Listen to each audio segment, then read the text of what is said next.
Sister Deb Nelson.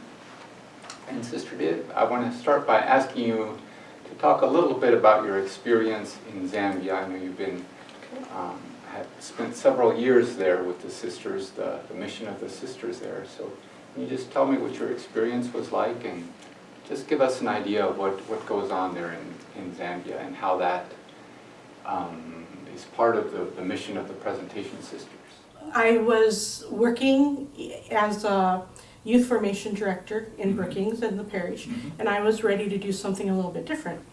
And the opportunity came up for me to do a sabbatical.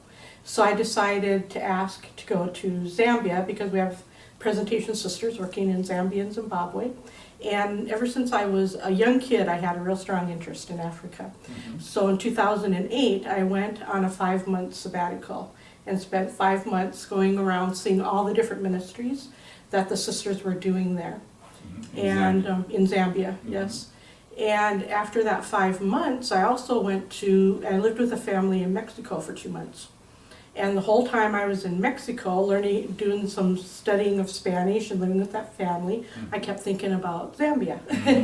So my heart just kept calling me back there. So I ended up going back in 2010, I think it was, and lived in Zambia then for 7 years. Okay. So, and Zambia is a mission that started from the Irish Presentation Sisters. They were the first ones to go there. They started out in Zimbabwe and eventually moved over to Zambia as well. So we have Presentation Sisters in 2 areas of Africa, Zambia and Zimbabwe. And we have sisters there from Ireland, the United States. There were 2 of us there from South Dakota. Right now, both of us have left, so there's no American sisters there at this moment. But when I was there were 2 of us. We have sisters there from New Zealand and India, and then of course the Zambian sisters and the Zimbabwean sisters are there. Yeah, so it's a mix of cultures that I got to live with, which was one of the benefits of being there, was to have that intercultural living experience. And it was very helpful for me to live with African sisters, because they helped me to learn the culture, because it was very, very different from here. And so I had a lot of questions as to why this was being done, or different ways of life that seemed different to me. And so I was able to have them explain to me the reasons why certain things were done the way they were, and how people think, and that type of thing. So it was really beneficial to live with the Zambian sisters. So that was one of the best parts for me, was having that lived experience. Is English one of the official languages? Yeah, and they were colonized by the English, and so they have about 70 tribal languages. It's a country about the size of Texas. And they have 70 different tribal languages. So there's a lot of different languages being spoken. There's probably about 6 or 7 that are the main tribal languages. The area where I was, I was in southern Zambia, and the language was Tonga. It was the Tonga tribe there. But because they were colonized by the English, the national language is English, and they have to speak English in school, because all their studies are taught in English. Especially, they weren't doing they were doing like a class that was their tribal language in school, but now they're doing more of the tribal language in elementary school so that the students can learn a little bit easier. But but once they get out of elementary school, they have to speak English in school so that they get a good grasp of English. And so the people who are more elderly, who didn't get a chance to go to school, especially those who live way in the bush that maybe didn't have a lot of schooling, a lot of them don't know any English. But if they've had some schooling, they have at least some English. Right. Yeah. And if they've graduated from secondary school, they usually have a fair capability of speaking English. So I didn't have to do a lot of learning of language. I learned greetings, things like that. But if I needed to, there was always a translator around. Can you tell us a little more about some of the specific projects or the things that the sisters have set up or that they work on with the people? Starting out with the African sisters themselves, a lot of them work for government agencies. The government employs a lot of the professions, like school teachers, for example. Also, some of them are nurses, so they work in the government hospitals or clinics, things like that. And so that would be pretty much what all the African sisters are doing there, is teaching or nursing, or they're in leadership in their community or something like that. Some of the other sisters, like the Irish sisters, the Indian sisters, are doing a variety of different kinds of things. A lot of it is developmental type work. In the village where I lived with a Irish sister who was a nurse, and she worked in basically home health care, and she worked with people that had HIV and AIDS. And yeah, I understand that's quite a problem. yeah, it's very bad. There's a lot of a generation that has passed away. There's a lot of grandparents who are raising their grandchildren because their children have died of HIV and AIDS. They do have the medications now where they're living longer and can live with AIDS a lot longer now. So people have a longer lifespan. So it's looking a lot better, but especially those first years, there was no hope, and anybody that got HIV eventually died of it. So there's a lot of children being raised by their elders. And so they have support groups in their villages or in the compounds where they live. And so Sister Teresa would meet with them in small groups in different people's homes. And I went with her quite a few times and assisted her. We'd go meet in the compounds in the villages in somebody's home, and different people from that particular area would come together, and we would ask them questions about their health and their family's health and things like that. Sister Teresa would give them supplemental medications to help them, like vitamins. She had some antibiotics, some of those kind of things. It's hard to get medicine, even in the hospitals there. A lot of times they don't have the medication that you need. And so she would try to have some of those basic things and try to assist them, and also assisting them with food. So our sisters had 2 farms in our village that we worked with.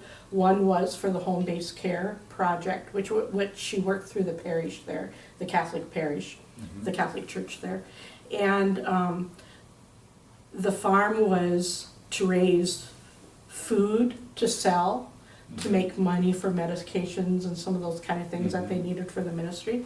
And it was also to provide supplemental nutrition to some of the people that were sick as well, the clients, and some of the caretakers as well that were volunteers. One of the things is the drugs that assist with the HIV, they don't work unless you have good nutrition.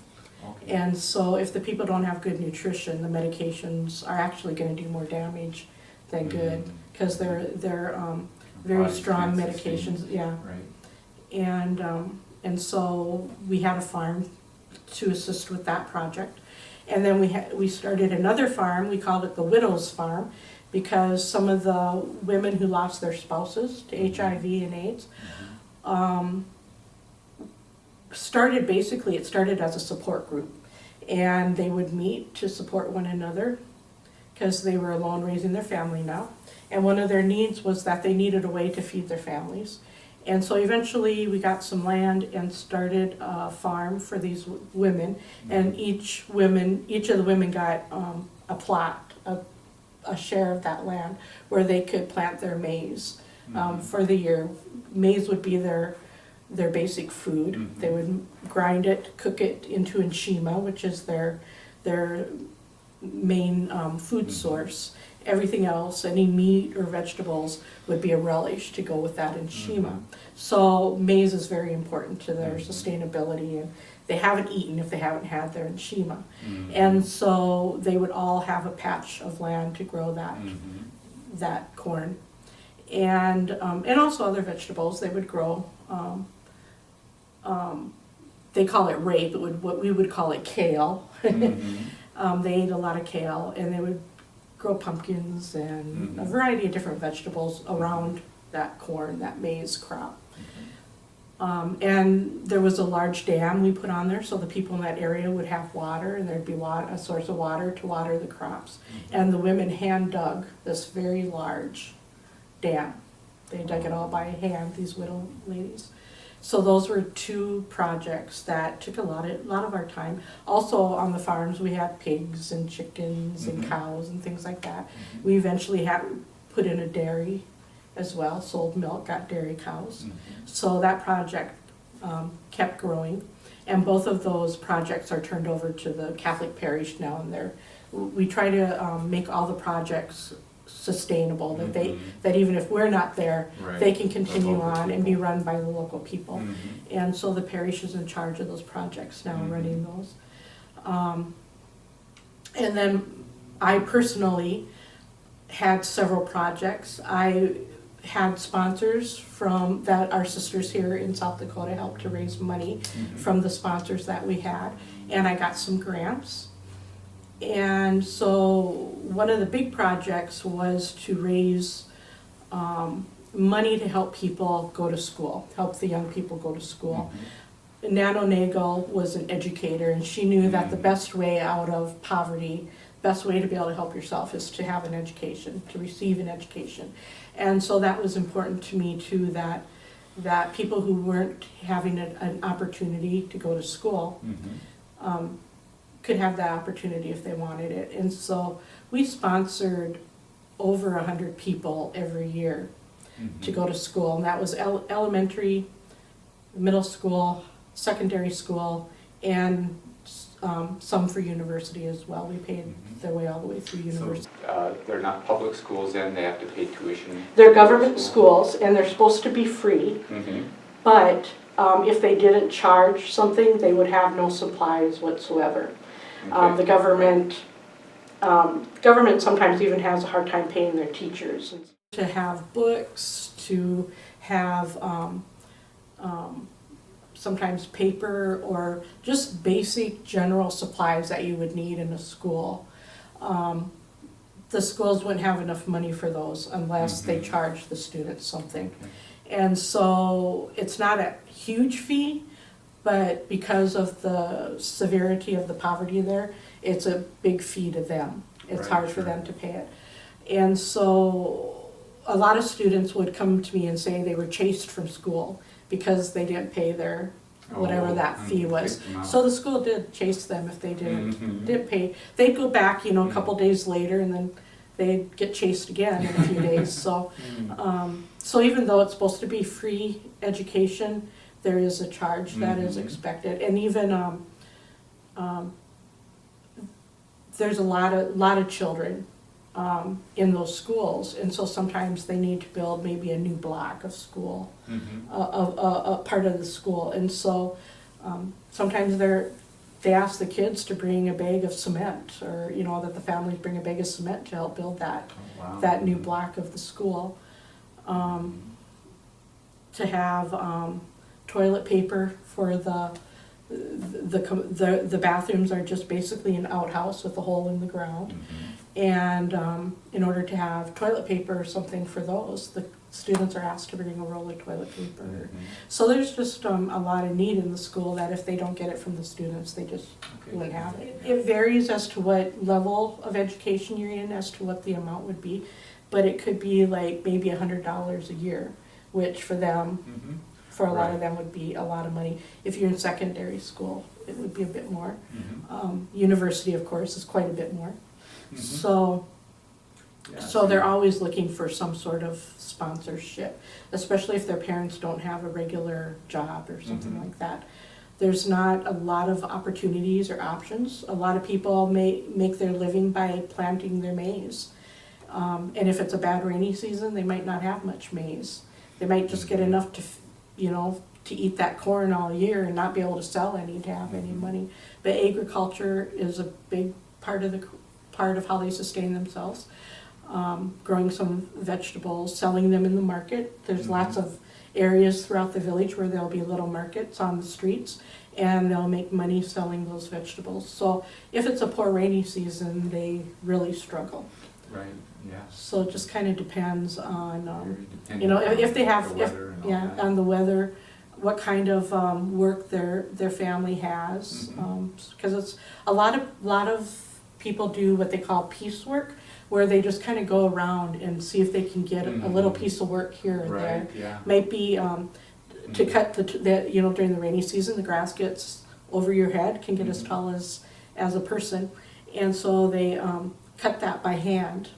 And so they might go around and just even cut grass for people, little jobs like Sure. that. Yeah. So your personal work then was... So I did a lot of that, the education piece. And then eventually I got a grant through the Helmsley Foundation, and I built a skills training center. And I built that on the parish property, so it's also an income for the parish. But we did computer literacy skills there, so I taught computers. Had an assistant that also helped to teach computer, because in the schools there, a lot of the schools might have a few computers, but not very many, so the students don't get much hand-on time on a computer. And especially if they're going to go to secondary school or something, or not secondary school, to university, they need to have some computer skills. Sure. And then a lot of business people might have a laptop. They want to be able to, you know, do some of their business stuff on a laptop. So there's a lot of people that don't have any computer skills. And also if you want to interact in the wider world at all, you know, to have internet Social access and stuff connection. is really beneficial. So a lot of people really desired to have some computer literacy. So we provided that for them. We also had adult literacy classes for adults who weren't able to go to school and they wanted to be able to sign their name, to be able to walk into a bank and know what to do, how to do some banking.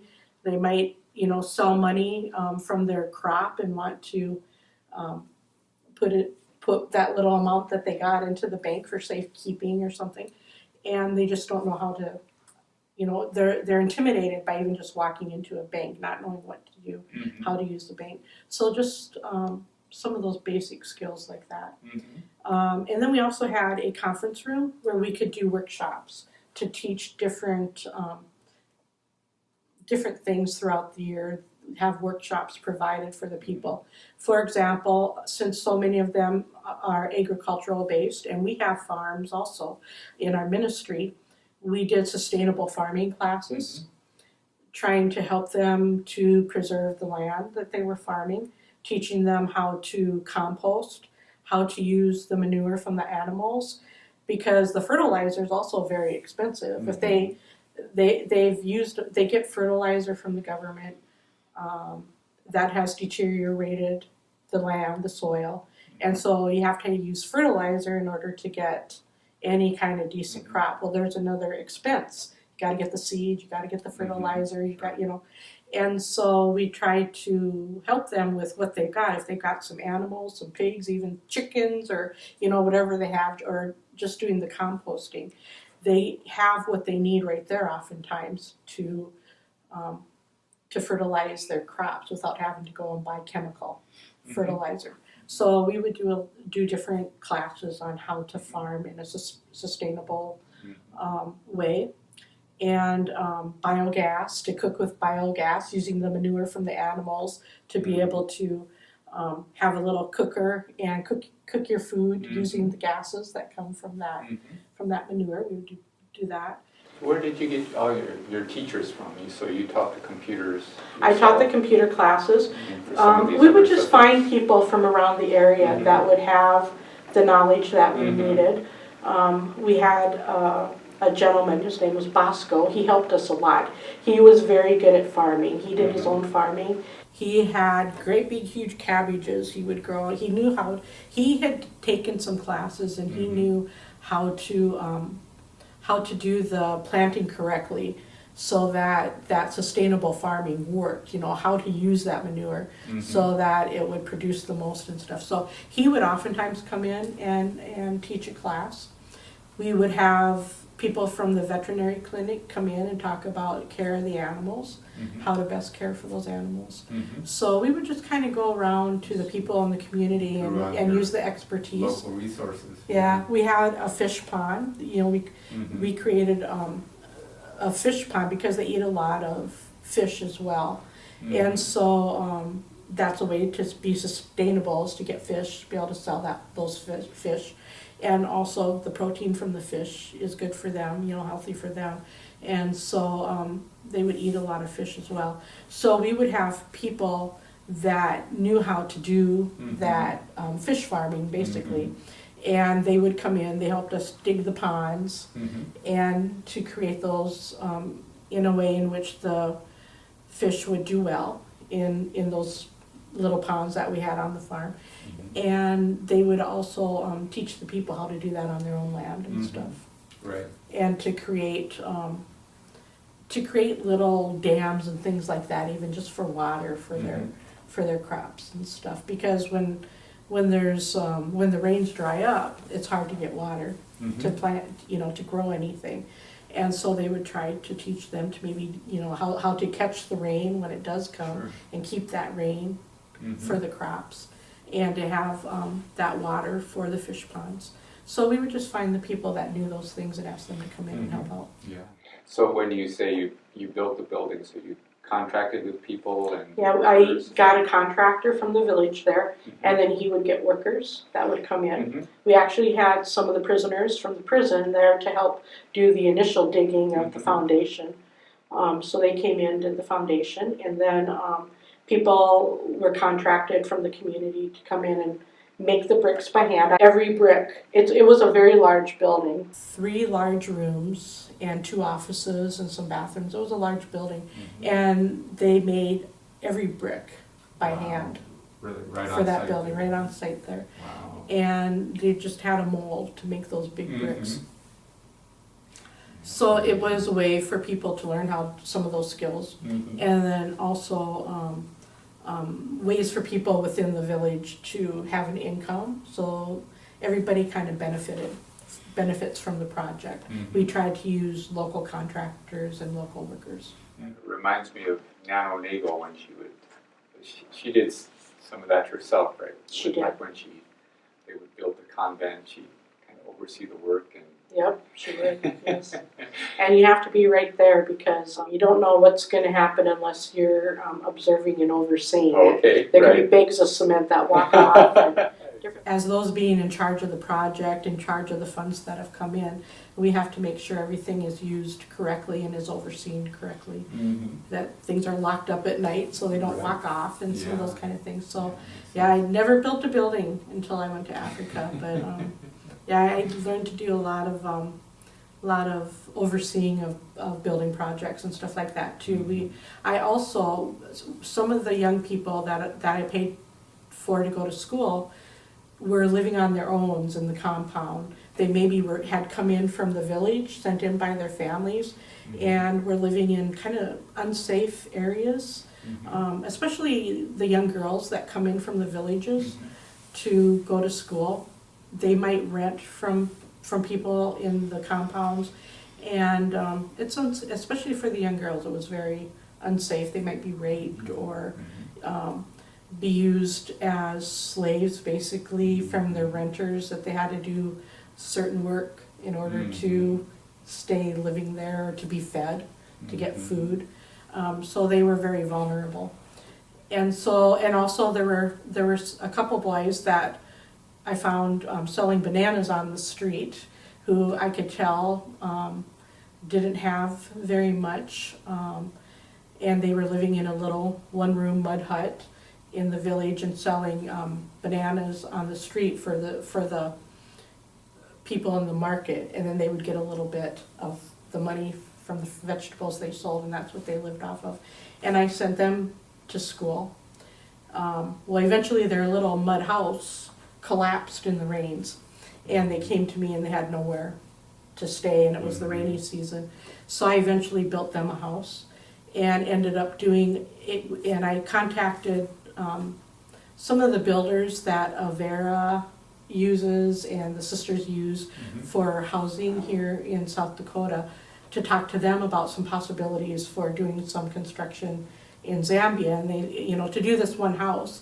And they said, why would we do just one? You know, if there's a need, let's look into that. And so they talked me into doing houses for more people that needed it. So I started a child-headed home project, because the home was headed by a child. There was no adult in the home. And so for some of those young people that I was paying for, I built them houses that they could live in. And eventually I built a big house for some of the students who I thought really needed adult supervision and a family or tribal experience, that they weren't just left on their own. So eventually I built a bigger house, and I asked a family to live in that house and to be a family to some of these students that didn't have family. And so I put electricity in there so that they had light to study by at night once it got dark. And then I had adults that would help to counsel them when they needed some counsel, and to make sure that they weren't getting into trouble and that they were doing their studies, and just kind of didn't feel so alone. So that was a pretty big project. Built several houses, probably about 6 houses in that project. That's amazing. So, and also we did, along with that, we had food sent from South Dakota. There was a group in Wisconsin that would send containers, like, you know, the big containers that are sent over on ships. They would send containers of the Kids Against Hunger. Kids Against Hunger group. Yeah, and so there'd be sponsors here. Some of the parishes, different groups that would organize themselves and say, let me know that they were going to raise the money and send a container of food over. And it was rice that was it was rice with supplemental nutrition that was included into that rice. I guess it was developed by scientists that knew what people who were malnourished needed in their systems in order to be healthy. And so it's a special rice that it's not just the empty carbs of rice, but it had the nutritional value that was needed by people who are malnourished. And so I had a lot of that food sent over. So I also had a feeding project going on. And I used that food especially for people who were sick, there were a lot of people that would have wanted the food and could use the food, but I kind of saved it for those who really needed it. So those who were sick wouldn't survive without it. And I saw people who were very sick who I didn't know if they would survive, and after giving them that rice supplement, they got healthy again and were strong again. It was really effective. So so we gave that rice to people. Also, I gave it to some of the students that I sponsored to go to school who didn't have food. They would come to me and say, I have nothing to eat tonight. I would be able to give them a box of rice. Had a lot of widows, the grandmothers raising their grandchildren who didn't have enough food for all the orphans in their house. So we used that throughout the year, and it was a real blessing. It was something people were very, very grateful to have. So those were there were a lot of other things, you know, we called it door ministry, a lot of people knocking on the door for assistance with different things. But those were the big projects that I worked on. You made some changes over there. Tried to do things that would systemically help. Like you said, sustainable, so that they could continue after the sisters aren't there anymore, or just on their own. And some of the other sisters, throughout Zambia, do a lot of different things. One sister runs an orphanage. Another sister has a project where children come in who have limb disabilities. They might be crippled, they might be in wheelchairs, and they get physical therapy, or doctors come in and do surgeries on them. They have a swimming pool and different things for physical therapy for those children. there's just a lot of different things that the sisters have done Yes. throughout there. They've been there for over 50 years.